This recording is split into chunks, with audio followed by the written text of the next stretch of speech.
Regular గా cabs ని వినియోగిస్తూ ఉంటారా, క్యాబుల్లో ప్రయాణం చేస్తూ ఉంటారా? అయితే ఈ వార్త ఖచ్చితంగా మీకు షాక్ ఇస్తుంది. ఎందుకంటే ఊహించని విధంగా క్యాబ్ సర్వీసెస్ లో డైనామిక్ ప్రైసింగ్ ని అమల్లోకి తీసుకొచ్చింది కేంద్రం. ఎస్, Ola, Uber, Rapido service charges పెరగబోతున్నాయి. క్యాబ్ సర్వీసెస్ కి ఇకపై డైనామిక్ ప్రైసింగ్ ఉండబోతోంది. పీక్ అవర్స్ లో 2 రెట్లు అధిక ధరలు వసూలు చేయబోతూ ఉన్నారు.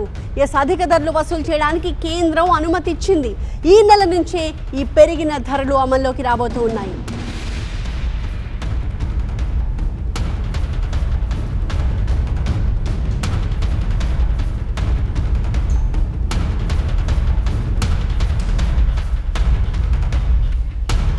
క్యాబ్ సర్వీసెస్ లో ఈ నెల నుంచి అమల్లోకి రాబోతున్న ఈ డైనామిక్ ప్రైసింగ్ గురించిన ఇన్పుట్స్ తో మా ప్రతినిధి గోపీకృష్ణ సిద్ధంగా ఉన్నారు. గోపీకృష్ణ, డైనామిక్ ప్రైసింగ్ ని ఇంప్లిమెంట్ చేయాలనే ప్రతిపాదన ఎప్పటి నుంచి ఉంది?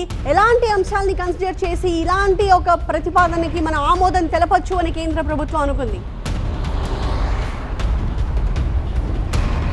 Yes sir, 2025 motor vehicle aggregate guidelines ప్రకారం ఈ నిర్ణయాన్ని కేంద్ర ప్రభుత్వం తీసుకోవడం జరిగింది. గత కొన్నేళ్లుగా కూడా ఈ అగ్రిగేటర్స్ అంటే ఆపరేటర్స్ ఓలా, ఉబర్ అలాగే ర్యాపిడో సంస్థలు కేంద్ర ప్రభుత్వాన్ని ఈ ప్రైజింగ్ విషయంలో ముఖ్యంగా డిమాండ్ ఎక్కువగా ఉన్నప్పుడు బేస్ ఫేర్ పైన 1.5 రెట్లు అదనంగా ఈ డైనమిక్ ఫేర్ గతంలో వసూలు చేసేవారు. అంటే డిమాండ్ ఎక్కువగా ఉన్నప్పుడు, ముఖ్యంగా ఎక్కువ రైడ్స్ బుక్ అవుతున్నప్పుడు ఆ సమయంలో తక్కువ క్యాబ్స్ అవైలబిలిటీ ఉంటాయి కాబట్టి సో రేట్లను పెంచి ఈ క్యాబ్ సర్వీస్ ప్రొవైడర్స్ ఇటు డబ్బులు ముఖ్యంగా ఆర్జించేవారు. సో ఇప్పుడు దాన్ని 2 రెట్లు పెంచేందుకు కేంద్రం అనుమతించడం జరిగింది. ఇది ప్రయాణికులకు, వినియోగదారులకి ముఖ్యంగా మెరుగైన క్యాబ్ సర్వీసెస్ ప్రొవైడ్ చేయడానికి ఉపయోగపడుతుందని చెప్పి కేంద్రం చెప్తుంది. కానీ ప్రయాణికులకు మాత్రం ఇది ఒక ఆర్థిక భారంగానే మనం చెప్పాల్సి ఉంటుంది.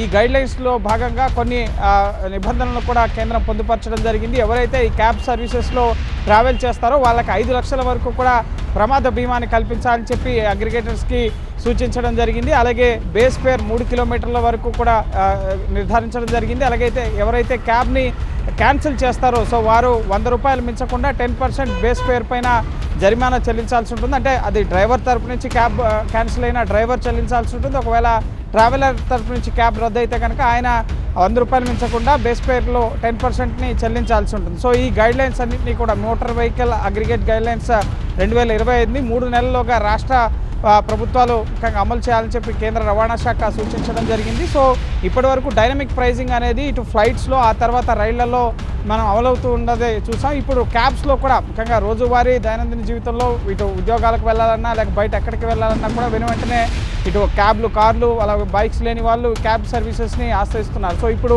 వాటి ధరలు కూడా పెరగడంతో కాదేది ఆర్థిక భారాలకు అనర్హం అన్నట్లుగా ఇప్పుడు కేంద్ర రవాణా శాఖ తీసుకున్న నిర్ణయం అనేది ఇటు క్యాబ్ సర్వీసుల ధరలు పెరగడానికి ఉపయోగపడుతుంది. సో ఖచ్చితంగా ఇది వినియోగదారులు అలాగే ఎవరైతే క్యాబ్ సర్వీసెస్ని వినియోగిస్తున్నారో వారికి మాత్రం కొంత ఆర్థికపరమైన భారంగానే ఉంటుంది. సో దీన్ని మాత్రం ముఖ్యంగా రవాణా సంఘాలు, కార్మిక సంఘాలు ఈ చర్యని కేంద్ర రవాణా శాఖ తీసుకున్న చర్యను అయితే వ్యతిరేకిస్తున్న పరిస్థితి ఉంది. Right, thank you Gopikrishna. Dynamic pricing already అమల్లో ఉన్నప్పటికీ ఇప్పుడు 2 ఛార్జీలు పెంచుకునే అవకాశాన్ని కేంద్ర ప్రభుత్వం క్యాబ్ సర్వీసెస్ ఓనర్స్కి కల్పిస్తోంది.